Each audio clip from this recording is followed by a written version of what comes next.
मेरे कई चाहने वालों ने मुझसे कमेंट करके कहा कि बिलाल भाई आप सिर्फ बीजेपी के खिलाफ बोलते हो। कश्मीर में जब एक भीड़ ने जाकर पत्थर से अशोक स्तंभ को तोड़ा तो इसके ऊपर तो आपने कोई रिएक्शन दिया नहीं। तो ठीक है, मैं रिएक्शन दे देता हूं। मेरे हिसाब से जो ये हरकत लोगों ने करी है ये बिल्कुल गलत है, बिल्कुल गैर कानूनी है। और ये बात दोस्तों मैं एज एन इंडियन मुस्लिम बोल रहा हूं। मैं खुद एक मुसलमान हूं और मैं ये बात जानता हूं कि इस्लाम में किसी भी तरीके की बुत परस्ती या फिर मूर्ति पूजा बिल्कुल हराम है। लेकिन हिंदुस्तान का मुसलमान साथ में ये भी जानता है कि ये हिंदुस्तान है, यहां पे अंबेडकर साहब का जो संविधान है वो सर्वोपरि है। हमें उसके अकॉर्डिंग चलना है, क्योंकि उसी संविधान ने हमें यानी हिंदुस्तानी मुसलमानों को यह आजादी दी है कि हम अपने रिलीजन को प्रॉपर्ली फॉलो कर सकते हैं। और इसीलिए हम हिंदुस्तानी मुसलमानों का भी फर्ज बनता है कि बदले में हम देश को भी उतनी ही इज्जत दें।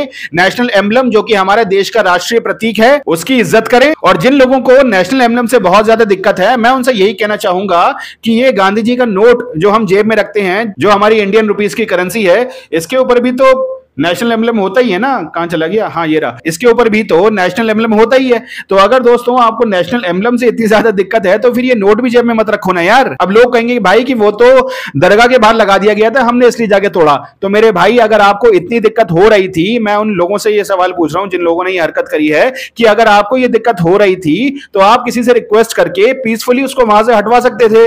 पत्थर ले जाके वहां पे तोड़ने का क्या मतलब था मेरे भाई?